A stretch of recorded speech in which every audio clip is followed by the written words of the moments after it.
इस वीडियो में हम हाब्स के सामाजिक समझौते सिद्धांत की आलोचनाओं पर प्रकाश डालेंगे कि हाब्स ने राज्य को एक कृत्रिम संस्था बताते हुए व्यक्तियों द्वारा निर्मित संस्था बताया जो सामाजिक समझौते का परिणाम है।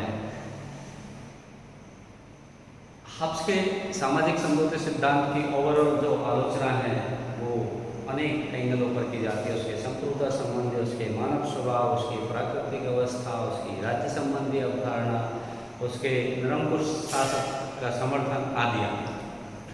सबसे पहले हाब्स पर यह दोष लगाया जाता है कि मानव का स्वभाव का चित्रण अनुचित, अतिरंजित, एक पक्षीय है। मानव स्वभाव में आसुरी लक्षणों के साथ साथ सद्गुण भी होते हैं जिसकी हाब्स ने उपेक्षा की है।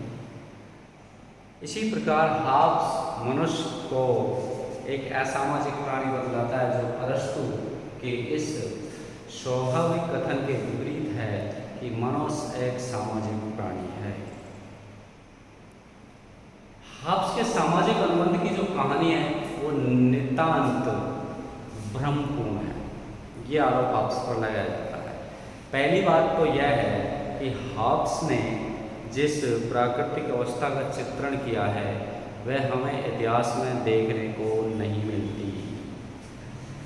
1640 में मैफ्लावर जो 1620 में मैफ्लावर पैक्ट की जो मान्यता है वो गलत है, क्योंकि मैफ्लावर पैक्ट 1620 की अवधारणा है जिसको वह प्राकृतिक अवस्था के तर्कों के माध्यम से पुष्ट करता है।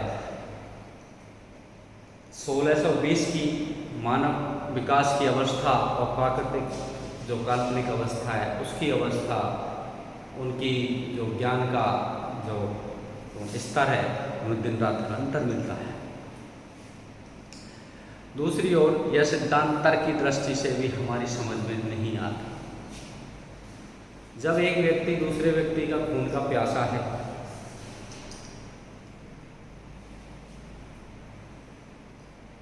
तो उसमें अचानक शांति स्थापना की बात कहां से आ जाती है? वाहन ने इसकी आलोचना करते हुए कहा है कि जिस तरह एक हब्सी अपना रंग नहीं बदल सकता उसी प्रकार हाब्स द्वारा वर्णित रक्त पिपासु व्यक्ति शांति प्रिय श्रमिक नहीं बन सकता। हाब्स समाज एक आलोचना ये भी की जाती है कि हाब्स समाज को अराजकता से बचने के लिए एकमात्र विकल्प सर्वोच्च निरंकुश सत्ता को समझता है, जबकि इतिहास की बात इस बात का साक्षी है कि मिश्रित और साम्राज्यवादी शासनों में अराजकता नहीं रहती। इंग्लैंड और अमेरिका इसके सबसे अच्छे उदाहरण हैं। दूसरी ओर हाब्स ने राज्य की निरंकुशता और राज्य जो सरकार की निरंकुशता है दोनों में कोई भेद नहीं किया है। अतः उसने राज्य और सरकार को एक ही माना है, जबकि ये दोनों शासन के अलग अलग अंग हैं। हाब्स की आलोचना इस रूप में भी की जाती है कि राज्य संबंधी अवधारणा भी उसकी गलत है। राज्य किसी समझौते का परिणाम नहीं है, अब तो वह स्वतः विकास का परिणाम है।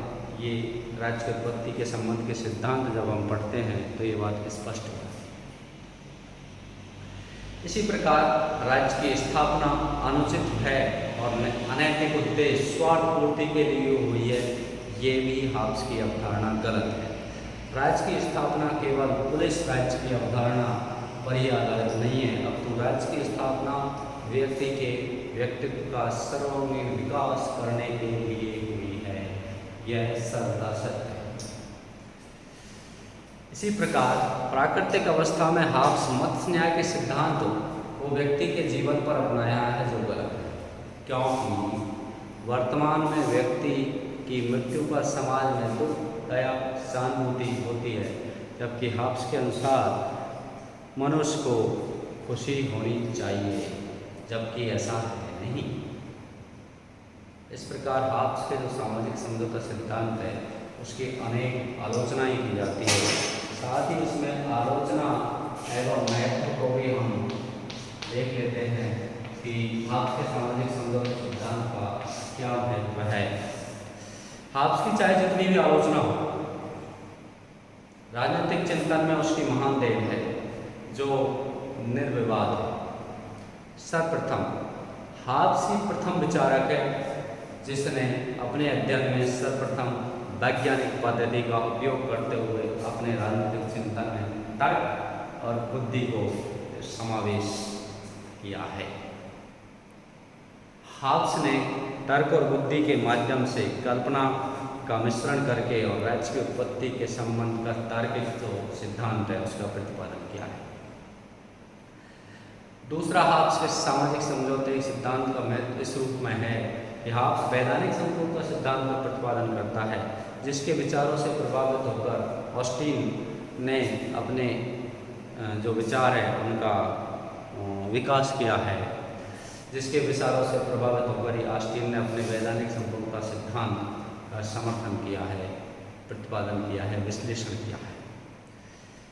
इसी प्रकार हाब्स ही वह प्रथम विचारक है जिसने राज्य की उत्पत्ति के दैवीय सिद्धांत का खंडन करके और राज्य की उत्पत्ति मानव निर्मित बतलाते हुए उसे एक कृत्रिम संस्था घोषित किया है। हाब्स ने न्याय के प्राचीन ईश्वरीय सिद्धांत का खंडन करते हुए यह बतलाया है कि न्याय की रचना व्यक्तियों ने की है। व्यक्ति ही न्याय की जितनी भी अवधारणाएं हैं उनका संचालक है। व्यक्ति सभी संस्थाओं का केंद्र है। बगैर व्यक्ति के किसी अप्राकृतिक अतिप्राकृतिक सत्ता की कल्पना मात्र कल्पना है। व्यक्ति ही सभी संस्थाओं का निर्माण और उनके दोनों अवगुणों का आधार है। इस प्रकार हाब्स राज्य की उत्पत्ति के जो सामाजिक समझौता सिद्धांत है उसमें अनेक जो मान्यताएं हैं परंपरागत उनको ध्वस्त करते हुए वैज्ञानिक राजनीति का पिता उसे कहा जाता है, जो अपने दर्शन में वैज्ञानिक तर्क को प्रस्तुत करते हुए अपने सिद्धांतों का विवेचन करता है। धन्यवाद।